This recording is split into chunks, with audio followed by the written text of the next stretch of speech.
He lived alone in the woods for over a decade, until a desperate widow and her 3 children showed up at his door in a snowstorm. He let them in for one night, never knowing they would heal his heart and become the family he never knew he needed. Please don't forget to like the video and subscribe to our channel as a sign of support. Your engagement helps keep powerful stories like this alive.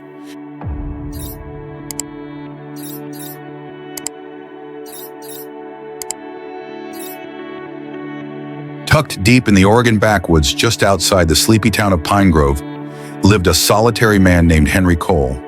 At 45, Henry had grown accustomed to silence. After his parents passed and his older brother moved to California, he stayed behind, tending the family's old log cabin and working the land. Folks in town called him Hermit Hank, though no one ever said it to his face. Henry wasn't cruel or cold. He just didn't see the point in small talk. His days were filled with chopping wood, tending his chickens, and maintaining the vegetable patch that fed him through the seasons. When he did go into town, it was strictly for supplies: flour, coffee, and the occasional bag of dog food for his Labrador Scout. It was during one of those trips in early spring that something shifted. As he pulled his dusty pickup truck into the general store parking lot, he noticed an old station wagon parked off to the side, steam pouring from its hood. A woman stood beside it, cradling a baby in one arm and waving away smoke with the other. 2 kids, a boy and a girl, sat on the curb, their heads low and clothes looking worse for wear. Henry hesitated. He wasn't the get-involved type, but something about the woman's exhausted expression tugged at something deep in him. "You all right, ma'am?" he asked, approaching cautiously. The woman turned, startled. She had deep brown eyes and a quiet strength about her. "I'm trying to be," she said. "Car overheated. We were on our way to my cousin's place in Salem.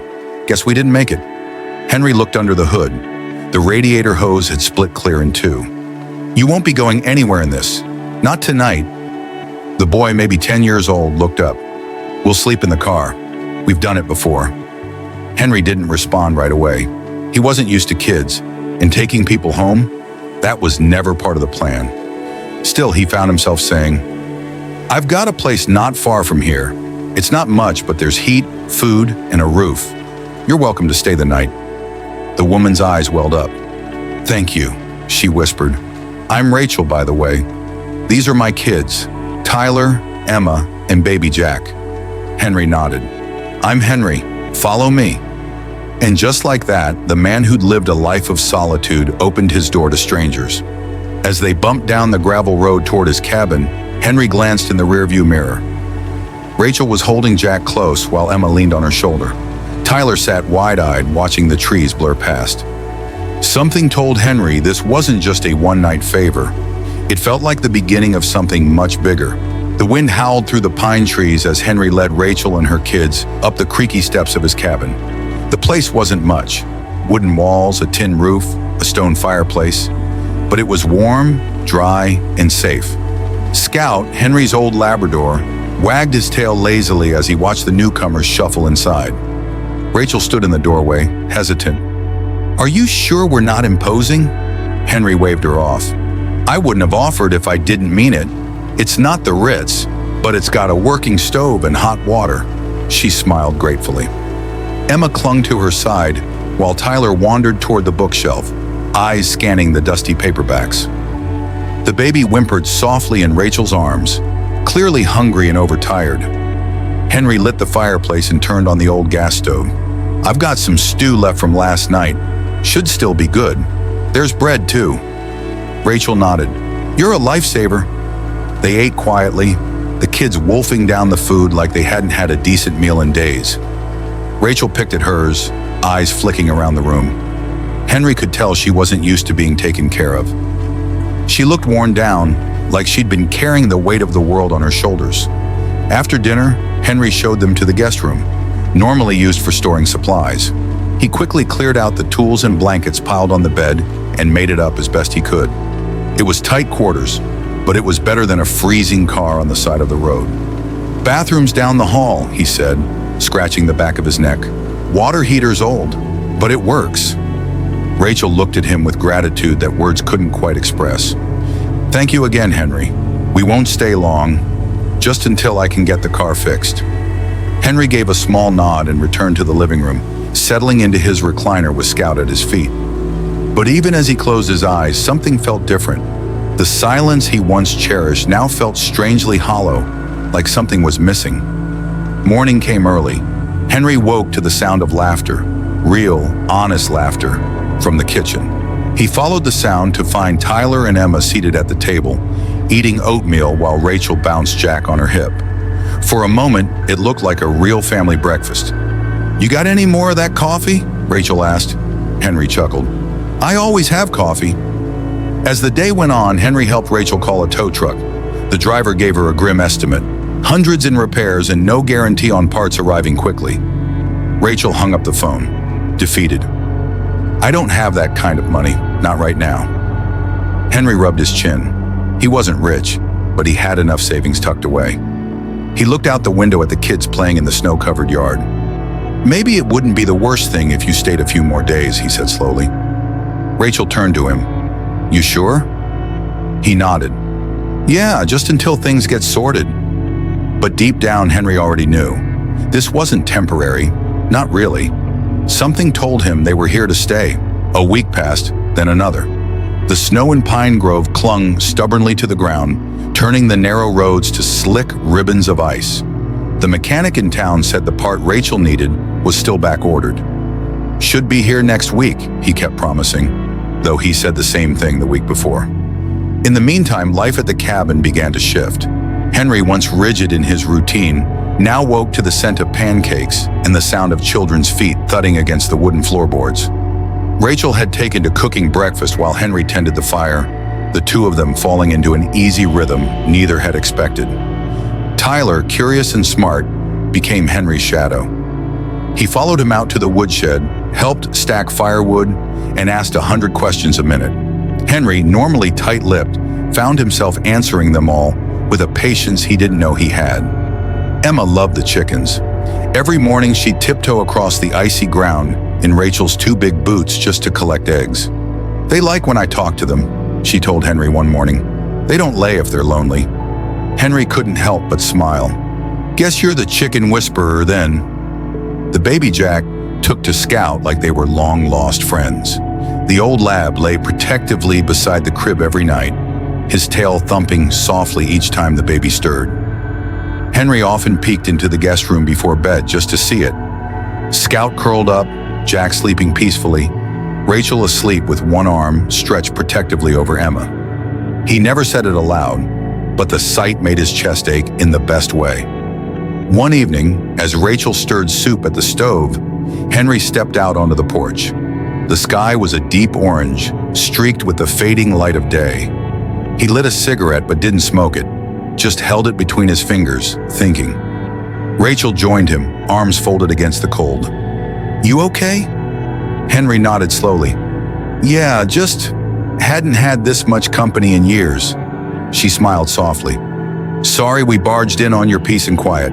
He chuckled. "Wasn't all it was cracked up to be." Rachel looked down at the snow-covered yard, where Tyler and Emma were building a lopsided snowman. "It's been a long time since we felt safe. Since the accident, I didn't know how we were going to keep going." Henry glanced at her. "You doing okay now?" She didn't answer right away. "I think so. You've given us more than just shelter, Henry. You gave us a chance to breathe again." He looked away, uncomfortable with the praise but secretly warmed by it. "Like I said," he muttered, "wasn't doing much with the place anyway." As the sun dipped below the horizon, Henry realized something strange. The cabin no longer felt like a lonely outpost. It felt lived in, alive. It was no longer just his. And for the first time in years, that didn't scare him. By the end of January, Rachel and her children had been at Henry's cabin for over a month. What began as a short stay was slowly becoming something more permanent, though no one had said it out loud yet. Henry didn't mind. Not really. Sure, the house was louder now. There were toys under the couch, crayons on the table, and boot tracks on the floor. But instead of frustration, he felt something else, a sense of comfort, as though all that mess was proof that life had returned to a place long abandoned by joy. Every day had its rhythm. Henry would split wood and shovel snow from the path, while Tyler helped where he could. Emma fed the chickens, often naming each one and insisting they had distinct personalities. Rachel, once weary and withdrawn, started humming as she cooked, moving through the kitchen like it was truly hers. One afternoon, Henry returned from town with supplies and an unexpected gift, a second-hand sled he found behind the hardware store. Emma squealed when she saw it. "We've never had a sled before." Henry gave a rare grin. "Well, it's yours now. Go on, give it a try." They bundled up and headed to the slope behind the cabin. The hill wasn't much, but it was enough for the kids to scream with joy as they sped down, bundled in mismatched coats and scarves. Henry stood beside Rachel, watching the children's laughter echo across the snow-covered trees. "You've done more for us than you know," Rachel said softly. "You've given them a real childhood again." Henry rubbed the back of his neck. "I didn't do much, just gave you a place to land." "That's everything when you've had nowhere," she replied. That night, after the kids went to bed and Scout had curled up by the fire, Rachel joined Henry at the kitchen table. The old radio played soft country music, and outside the wind whispered through the trees. Rachel sipped her tea, then said, "I called my cousin again today. She offered to take us in when the car's fixed, said the spare room's still open." Henry felt a strange twist in his chest. "That's good," he said, keeping his voice steady. Rachel studied him. "You've been nothing but generous. I don't want to overstay our welcome." Henry stared at the flame flickering in the fireplace. "You're not. But if you think that's best..." Silence settled between them. Then Rachel asked quietly, "Would you want us to stay?" Henry didn't look up, but he answered honestly, "Yeah, I think I would." She smiled, soft, grateful, and a little uncertain. "Then maybe we will." That night, as the fire cracked and the wind picked up outside, Henry lay awake in bed, listening to the muffled giggles from the other room and Scout's rhythmic breathing. He hadn't planned for any of this. He hadn't even known how much he needed it. But now, he couldn't imagine life going back to the way it was. As February rolled in, the town of Pine Grove started thawing out. The snowbanks along the roads melted slowly under the weak sun, and the icy creek behind Henry's cabin began to trickle again. Life was shifting, and not just in the weather. Word had spread in town about the cold place, how the old hermit had taken in a woman and her 3 kids. Small towns talk, and Pine Grove was no exception. Most folks were curious, some were supportive, but a few were suspicious. Henry didn't pay attention to rumors, but one afternoon while picking up feed and flour, he noticed the glances. "Quite the change at your place, huh, Henry?" asked Jim from the feed store, his tone friendly but loaded. Henry nodded. "Guess so. Lot of mouths to feed now. She your kin or something?" "Nope." Jim raised an eyebrow but didn't press further. "Well, town's not used to seeing you with company is all. Just looking out for you." Henry left without another word, but the tension hung with him. Later that week, Rachel offered to run errands in town for the first time. She packed the kids into the pickup, promising Henry she'd be back before dinner. But when she returned, something was off. She was quiet, her usual warmth dimmed. "What happened?" Henry asked as they unloaded groceries. Rachel shook her head. "Nothing serious. Just got a few looks. Some lady at the post office asked if I was your girlfriend or just another charity case." Henry stiffened. "Who?" "It doesn't matter," she said gently. "I know how small towns can be. People talk." Henry slammed the tailgate closed, anger flashing in his eyes. "They don't know a damn thing." "I know," Rachel said, resting a hand on his arm. "But it's okay. I've heard worse. I'm used to it." That night, Henry barely touched his food. The idea that people were judging Rachel, making her feel unwelcome, gnawed at him. He'd always kept to himself, but now that he had something, someone, to protect, it hit differently. After dinner, Tyler found Henry on the porch. "You mad?" Henry looked down at the boy, who stood barefoot despite the cold, arms crossed like a little man. "Not at you, buddy. Just at how people act sometimes. My dad used to yell when he was mad," Tyler said. "You don't. That's better." Henry ruffled the boy's hair. "Yelling doesn't fix much." Inside, Rachel watched from the kitchen window, heart swelling. Henry might have been rough around the edges, but there was a gentleness in him that the kids had never known before. And in moments like this, she saw it clearly. He wasn't just offering shelter anymore. He was becoming something more. The town might not understand it, might not approve, but Rachel knew what they had was real, and that was all that mattered. By March, the last of the snow had melted, and green shoots began peeking up through the soft ground. Spring was coming to Pine Grove, and with it, a new kind of peace Henry never thought he'd feel again. Life at the cabin had transformed completely. The once quiet home now buzzed with the chatter of children, the sizzle of food on the stove, and the rhythm of daily life shared between people who felt more like family with each passing day. Rachel had found work part-time at the diner in town, thanks to a waitress who had known her cousin. She worked the breakfast shift while Henry watched the kids. It was a strange reversal for him, this new role as caretaker, but oddly enough, he liked it. He taught Tyler how to whittle wood, how to tell when the creek was safe to cross, and how to spot deer tracks. Emma helped him plant early vegetables in the garden, her tiny fingers pressing seeds into the soil with a surprising tenderness. They laughed more. They joked. Henry found himself smiling without realizing it, and the heavy cloud that had once followed him seemed to dissolve little by little. One Saturday, Rachel brought home a surprise from the diner, a used welcome sign she'd found in the back room.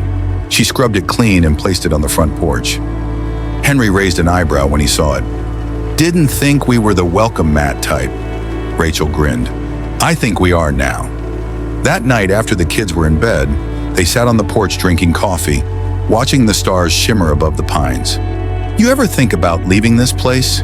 Rachel asked softly. Henry shook his head. "I used to. After my folks passed, I thought about selling it all, moving somewhere warm. But now, I don't know. Feels like this place has a purpose again." Rachel nodded. "It's strange. We were just passing through. Never expected this to feel like home." Henry glanced at her. "It is though, isn't it?" She looked at him, her eyes soft and steady. "Yeah, it really is." A few days later, the mechanic finally called. Her car was ready. The part had arrived. It ran like new, he said. Rachel hung up the phone and stared at it for a long time. "You gonna go?" Henry asked gently. She looked around at the kids playing outside, Scout chasing after Emma, the garden beds lined with early sprouts, and the welcome sign swaying in the breeze. "I don't think we need to anymore," she said. "Not unless you want us to." Henry stepped forward, emotion catching him off guard. "You're not just guests, Rachel. You're part of this now. You and the kids. You belong here." Rachel smiled, tears pooling in her eyes. "Then we're staying, if that's all right with you." Henry didn't answer right away. He just reached out and held her hand. No words were needed. Spring bloomed in full around Pine Grove, and with it came a sense of rebirth that mirrored everything happening at the cabin. Where the trees once stood bare and lifeless, new leaves rustled in the breeze. The garden was sprouting, birds had returned, and the entire forest seemed to breathe again. So had Henry. He'd spent years in silence after losing his parents and retreating from the world, convinced that solitude was safer than sorrow. But now his once quiet cabin was filled with laughter, muddy footprints, half-eaten cookies, and the comforting chaos of a life well lived. Rachel settled into town slowly but steadily. With the help of her new job at the diner and Henry's insistence on refusing rent, she saved money and helped around the property. She repainted the shutters, hung curtains in the living room, and even convinced Henry to let her install a second-hand dishwasher. "Feels like a real home now," she told him one evening as they sat on the porch, Scout snoring at their feet and Jack curled in Rachel's arms. "Wasn't it always?" Henry replied with a small smile. Tyler and Emma had adjusted too. Tyler joined a small after-school group at the library where he discovered a love for science and drawing. Emma made friends with the neighbor's daughter down the road, and their days were filled with forest adventures, doll tea parties, and big dreams. The final sign that things had truly changed came one sunny Saturday when Henry found himself standing in front of the town council building with Rachel and the kids. She had asked him to come, something about making it official. He didn't expect to walk out of that building as someone's legal guardian. Rachel had talked it over with him for weeks. "Just a contingency," she'd said, "in case anything ever happened to me.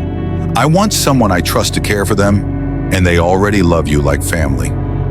When the papers were signed and he saw Tyler grin and Emma wrap her arms around his waist, something in Henry's chest cracked open, something that had been closed for far too long. Later that night, back at the cabin, they celebrated with grilled burgers and store-bought cake. Rachel tucked Jack into bed while Henry read Tyler and Emma a bedtime story. They asked for one more chapter, then another, until Henry's gravelly voice nearly gave out. He closed the book, kissed their foreheads awkwardly, and stepped out into the hallway. Rachel stood there smiling, holding 2 mugs of tea. "I never thought I'd have this again," she said. "A family, a home." Henry took the mug, eyes misty. "Me neither." Outside, the woods were alive with crickets and wind through the trees, but inside, the cabin glowed softly, warm and full of life. They hadn't planned for this, but sometimes the best families are the ones you stumble into by grace, not blood.